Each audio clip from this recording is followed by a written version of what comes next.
Hello class! Today we'll be talking about intensive and reflexive pronouns. But before we study these pronouns, let's first review what nouns and pronouns are. Noun. A noun, in its most basic definition, is a name. Ibig sabihin, it's a naming word. It can be used to name a person, a place, an object, an event, an idea. Again, basically a noun is just a naming word, something we use to name. Look at the examples.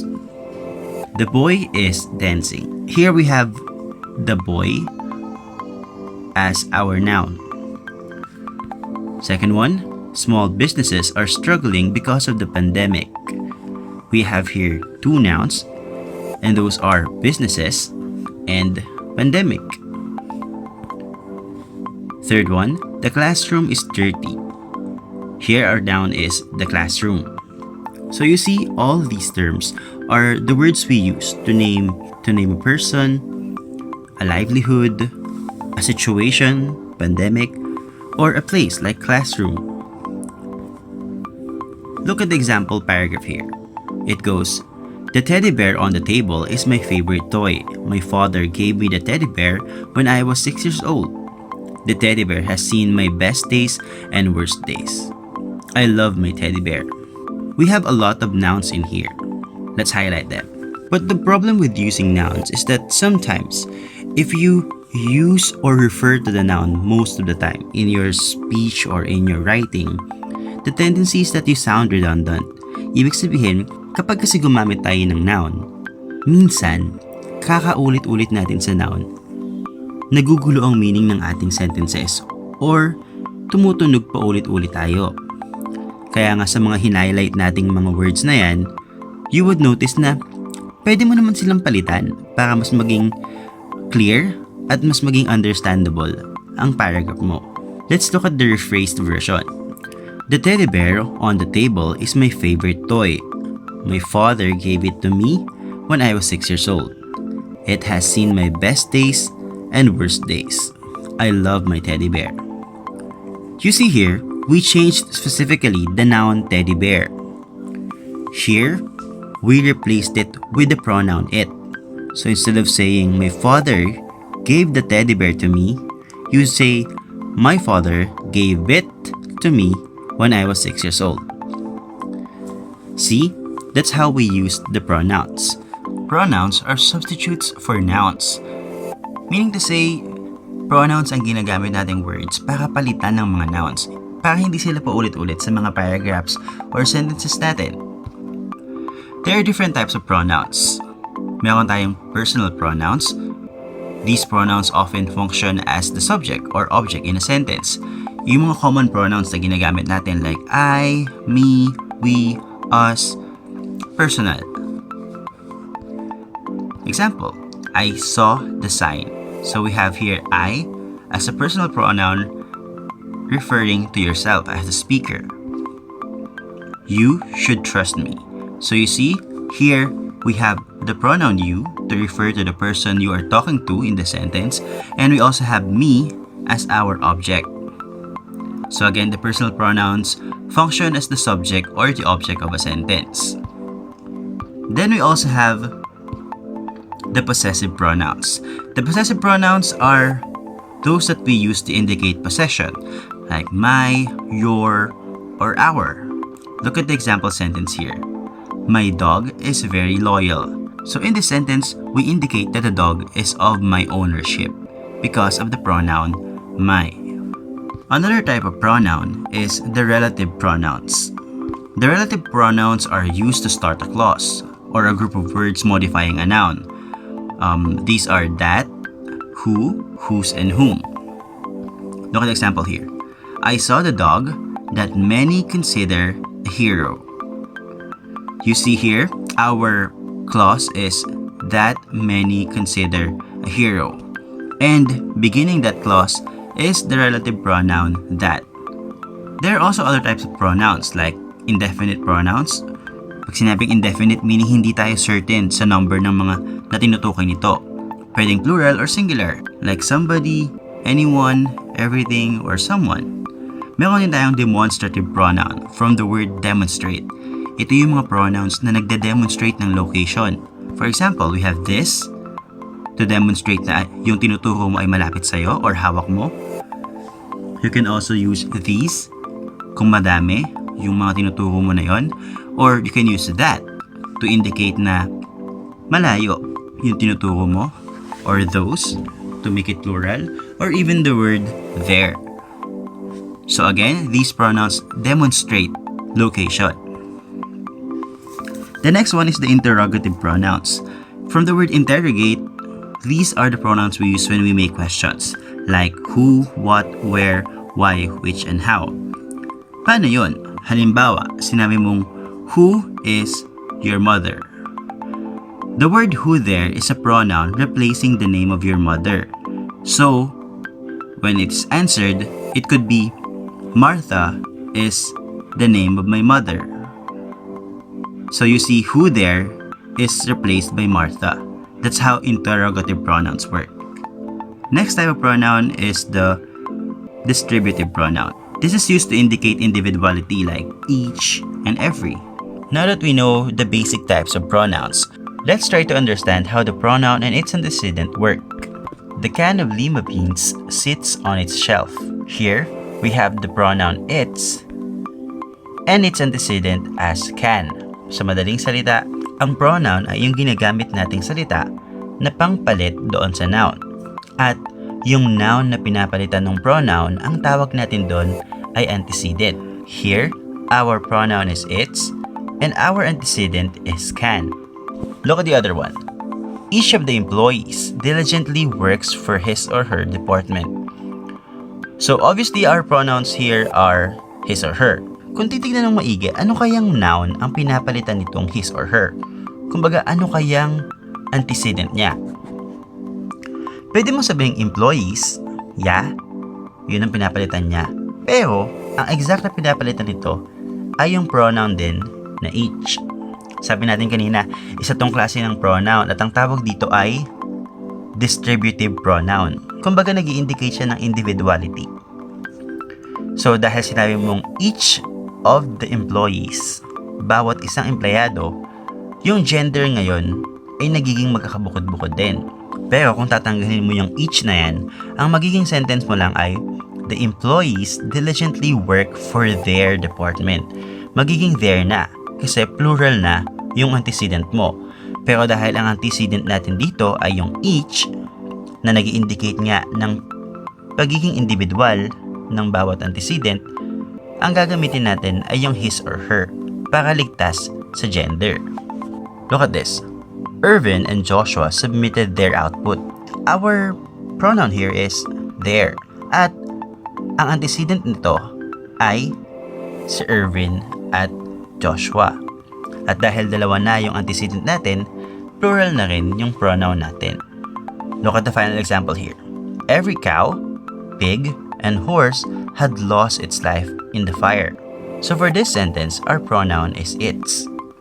And ang antecedent naman niya ay yung pronoun din na every. Kasi kahit sabihin mong ang tinutukoy naman natin dito ay cow, pig, and horse at plural siya, dahil dun sa pronoun nating distributive na every, iniisa-isa natin yung bawat hayop na binanggit natin.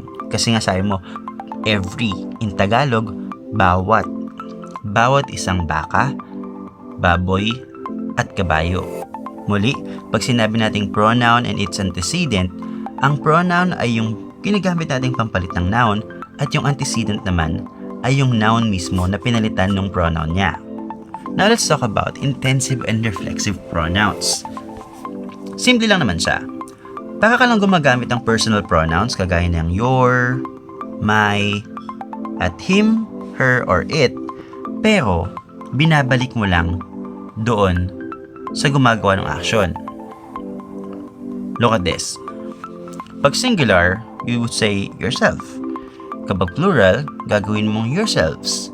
And my will be myself. And then ourselves, kasi madami na. Yung him, her, and it, ganun din. Dagdagan mo lang ng self. At kapag plural na, magiging themselves. Yan ang tinatawag natin na intensive reflexive pronouns. Yes, parehas lang sila ng itsura o ng form, pero magkaiba sila ng gamit. Let's begin with intensive pronouns. From the word intense, ang ibig sabihin ng intensive pronouns ay they emphasize a preceding noun. They may appear after the noun or at the end of the sentence. And they indicate that the noun, the subject, is the doer of the action. Ibig sabihin lang nito, kapag intensive pronoun, ine-emphasize mo lang na ang gumagawa ng kilos ay yung subject ng sentence o yung noun. Inuulit ko, pwedeng makita ang intensive pronoun after nung subject or nung noun mismo, or pwede rin namang sa dulo ng sentence. Look at the example here. 10 Kesed raised the funds themselves. So makikita nyo dito ang ating intensive pronoun ay nasa dulo. Ngayon, sabi natin ang purpose lang naman ng intensive pronouns ay i-indicate na yung subject mismo ang gumawa ng kilos. So, pag sinabi mong 10 Kesed raised the funds themselves, ang gusto mo lang sabihin dito ay yung 10 Kesed mismo ang gumawa ng kilos. Ngayon, sabi natin, ang intensive pronouns ay pwedeng nasa dulo ng sentence yung pronoun or pwede rin namang after nung noun mismo. So, pwede mong sabihin 10 Kesed themselves raised the funds. Look at the other example here. Rob can finish it himself. So again, our intensive pronoun is found in the end. So, we are just indicating na yung subject mismo ang kayang gumawa ng action. So, Rob can finish it himself. At again, pwedeng yung himself mo ulit ay pwesto mo after mismo nung pinapalitan niyang noun. So, pwede mong sabihin, Rob himself can finish it. Last example here. The dog opened the gate itself. So, we are suggesting here that the dog made the action or did the action itself. Yung aso mismo ang gumawa ng kilos. So, yung itself dito, pwede mo rin ilipat sa tabi ng dog mismo para maging the dog itself opened the gate. Once again, ang purpose lang ng intensive pronouns ay ibalik sa subject or dun mismo sa noun yung action na ginawa niya. Ibig sabihin, pinapalabas mo na yung noun mismo ang gumawa ng kilos. Now let's talk about reflexive pronouns. Ano pang pinagkaiba niya sa intensive? Reflexive pronouns are like mirrors. They throw an action back to the doer, which means that they function as an object, direct, indirect, object of the preposition. Reflexive pronouns indicate that the subject and the object of a verb are the same. Paano yun? Look at these examples. Agassi is teaching himself how to play piano. So obviously, ang pinag-uusapan natin dito ay si Agassi. Tandaan, kanina sa intensive pronoun, ang role ng pronoun mo ay ibalik o i-emphasize na ang gumagawa ng kilos ay yung subject mo. Pero dito sa reflexive pronoun, ang gusto mong sabihin ay yung subject mo yung nakakatanggap ng action. Siya mismo yung object ng action. Look at this. Agassi is teaching himself how to play the piano. So, the reflexive pronoun here is himself at ini-indicate ng pronoun na to na si Agassi mismo yung nagtuturo sa sarili niya. Ang object ng sentence mo ay si Agassi din mismo. Hindi kagaya kanina sa intensive na ini-emphasize mo lang na siya yung kumikilos. Look at the other example here. Miel's phone isn't working properly. It turns itself off for no reason. So, ang pinag-uusapan natin dito ay yung cellphone ni Miel. Now, sabi natin, yung cellphone daw ni Miel ay hindi gumagana ng maayos. At pinapatay nito ang sarili nito, itself, nang walang dahilan. So, yung itself is referring to it or yung cellphone ni Miel. Inuulit ko kapag reflexive pronoun, binabalik niya yung action dun sa subject dahil ang ibig niyang sabihin ay ang nakaka-receive din ng kilos o tumatanggap din ng kilos or ng action ay yung subject din mismo. Look at this last example. We need to believe in ourselves more. So we have here the pronoun ourselves replacing the subject we. So, ang gusto nung sabihin nito ay we, at ang kilos na kailangan natin gawin ay kailangan nating maniwala, at ang receiver nun ay sarili din natin mismo. Tandaan nyo daw to. The huge difference between reflexive and intensive pronouns is that when you remove a reflexive pronoun from a sentence, the sentence feels incomplete. But if you were to remove an intensive pronoun from a sentence, the meaning of the sentence would not change. Kesed raised the fonts themselves. Again, yung pronoun na themselves dito, ini-indicate lang niya na yung kesed mismo ang gumawa ng kilos. Kaya kung tatanggalin mo siya dyan sa sentence na yan, ang magiging sentence mo lang ay 10 kesed raised the fonts. Okay lang, kompleto naman din yung thought ng sentence. Kasi nga, intensive pronoun lang naman ang ginamit mo. Next sentence natin, Rob can finish it himself. Again, the intensive pronoun himself is only emphasizing na si Rob mismo yung gagawa ng action. So, pag tinanggal mo yung himself dyan, complete pa rin naman yung thought ng sentence mo, na Rob can finish it. Last example, the dog opened the gate itself. Again, ine-emphasize lang ng itself na yung dog mismo ang gumawa ng action na pag-open ng gate. So, pag tinanggal natin siya dyan, the dog opened the gate. Kompleto pa rin ang thought ng sentence mo. Hindi kagaya sa reflexive na kapag tinanggal mo yung pronoun na yon, hindi na kompleto yung thought. Look at the example. Agassi is teaching how to play the piano.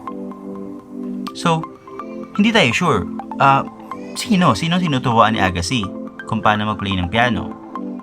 The next one, we need to believe in ourselves more.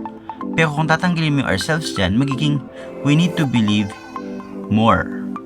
So, sinong dapat paniwalaan? Sinong tinutukoy mong dapat paniwalaan? Muli ulitin lang natin, the huge difference between reflexive and intensive pronouns is that when you remove the reflexive pronoun from a sentence, the sentence feels incomplete. But if you were to remove an intensive pronoun from a sentence, the meaning of the sentence would not change. Tandaan, kapag intensive from the word intense, ini-intensify mo lang o ine-emphasize mo lang na yung subject mismo ang gumagawa ng kilos. Pero kapag reflexive naman, ang gusto mong sabihin ay yung subject mismo ang nakakatanggap din ng kilos. Para matest nyo kung naintindihan nyo ba yung lesson natin, you can answer these assessments.